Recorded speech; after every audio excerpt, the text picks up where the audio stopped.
Have you ever had a thought so big, so hard to explain, that you kept quiet because you knew most people wouldn't understand?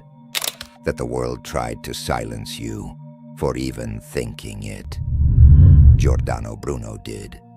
He said the stars were suns, that the universe had no edge, no center, and neither did you. That the soul could not be caged by flesh, nor the divine locked inside a book.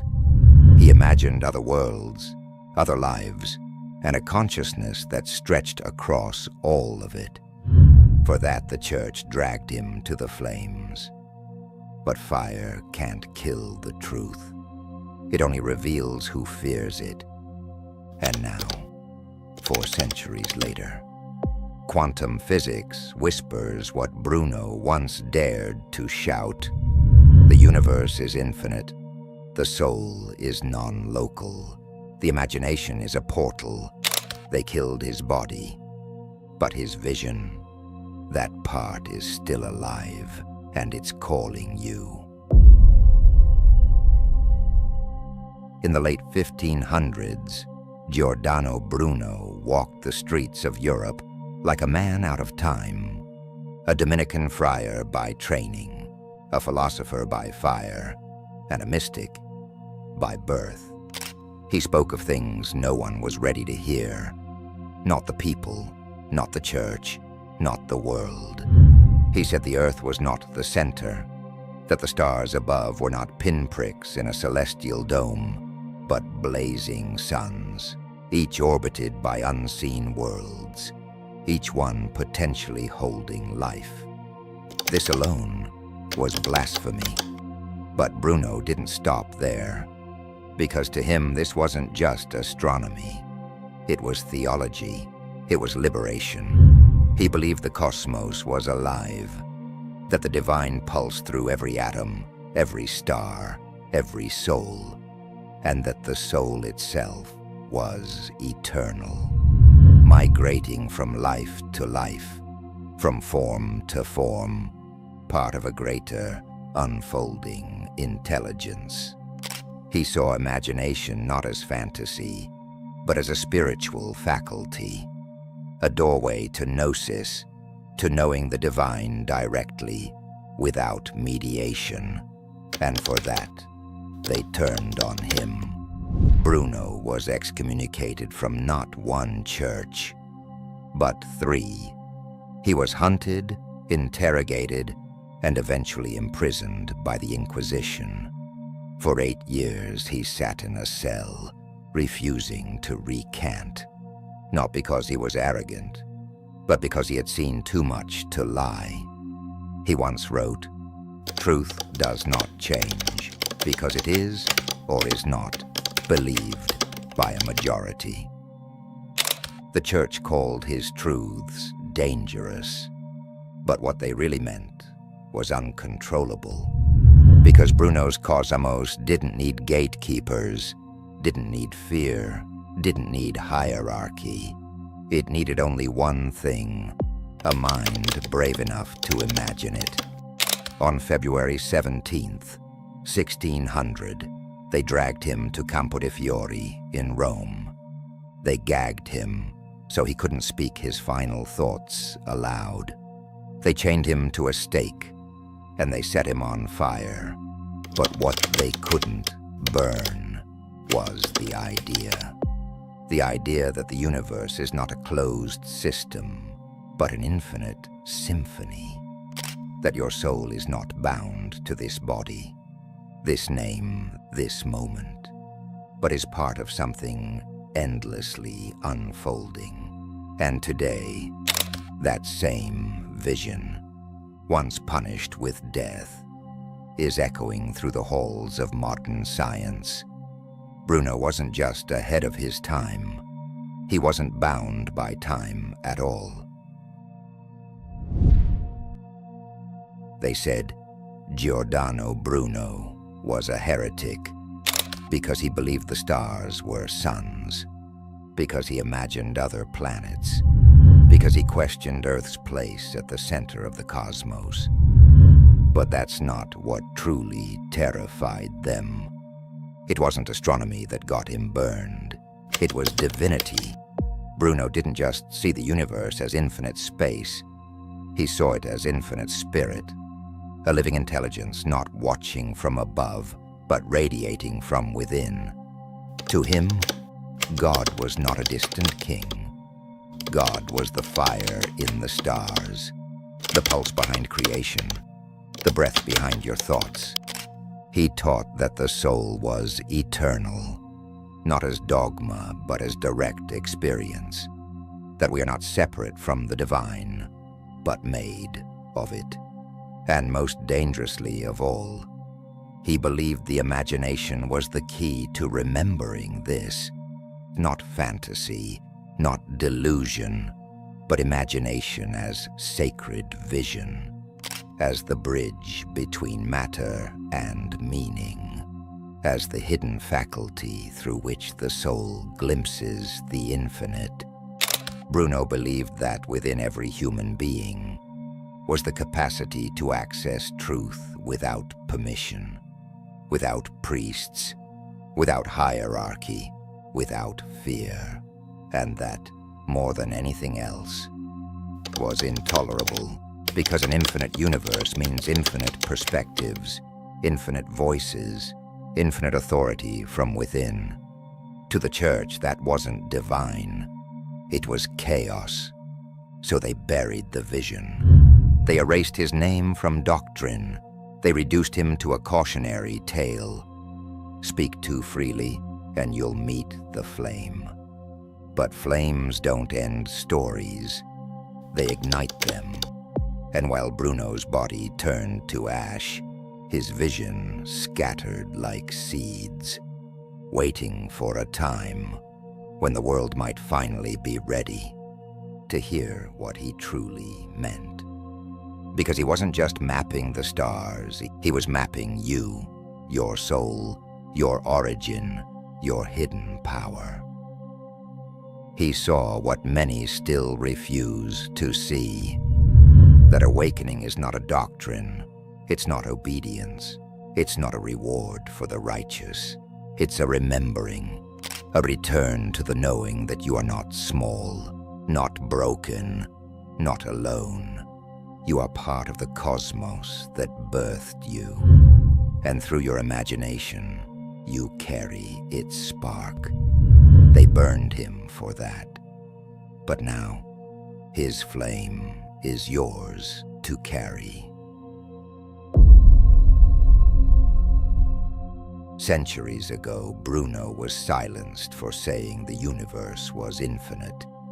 Back then, they called it blasphemy.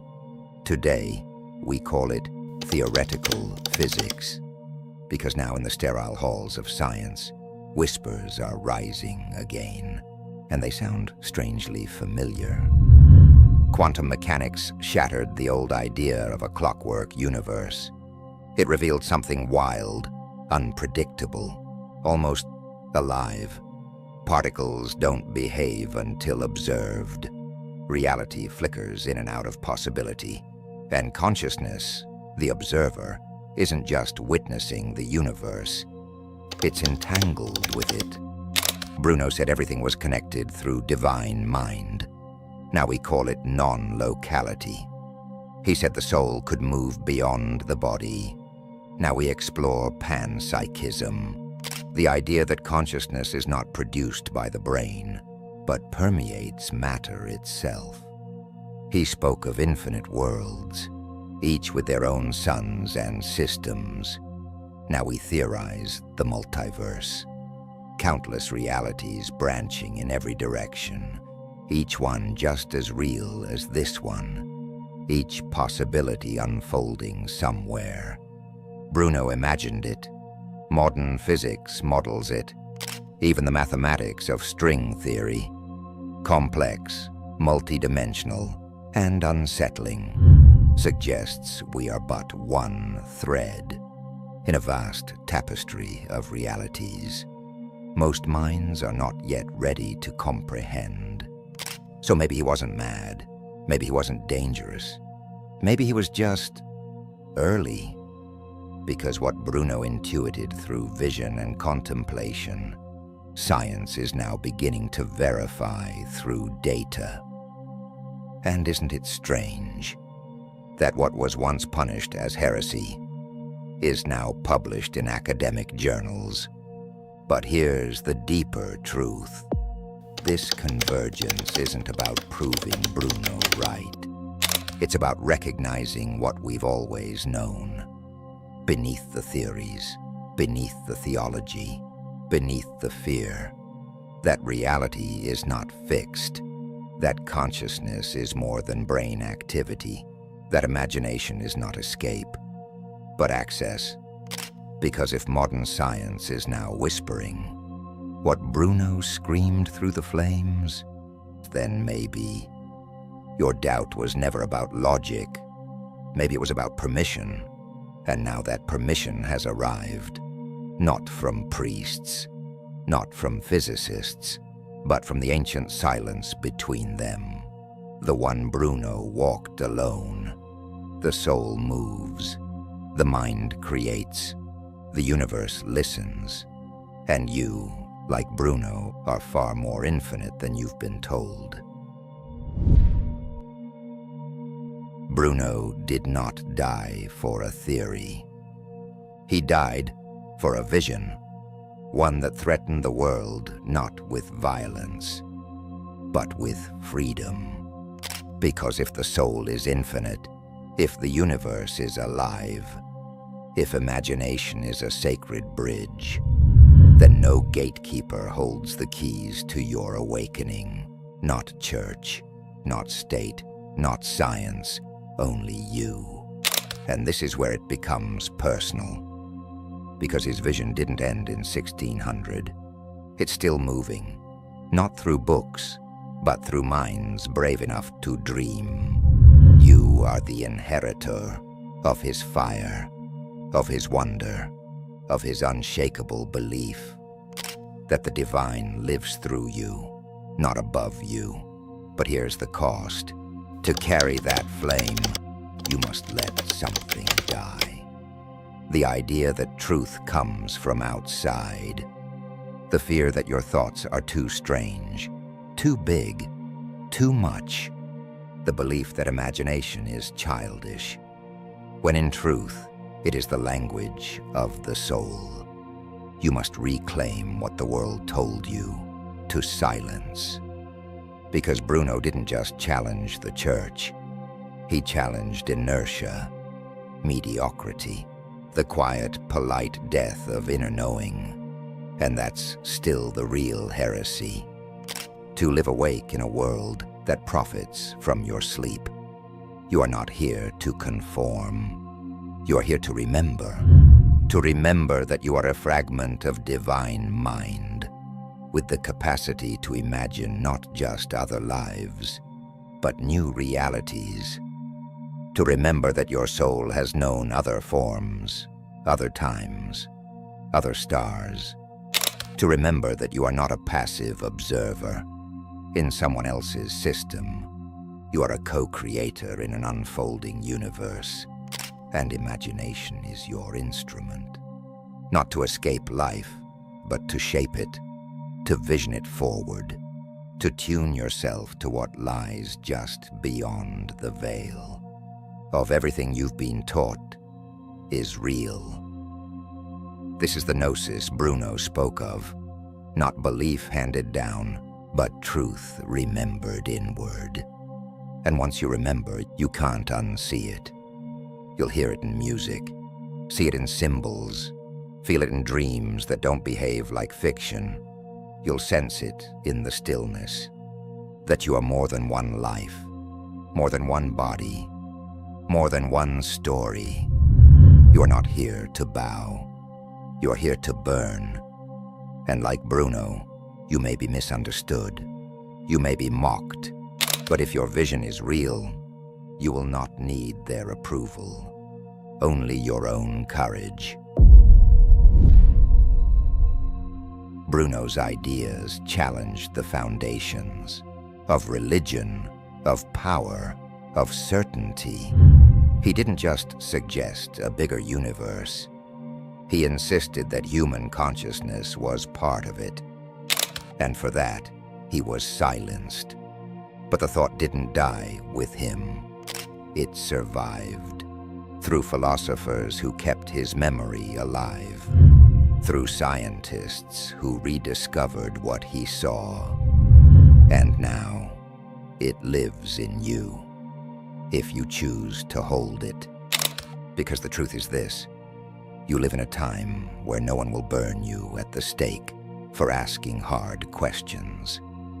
But the fear of being different, of thinking differently, of imagining too far beyond the norm, that fear still burns in quieter ways.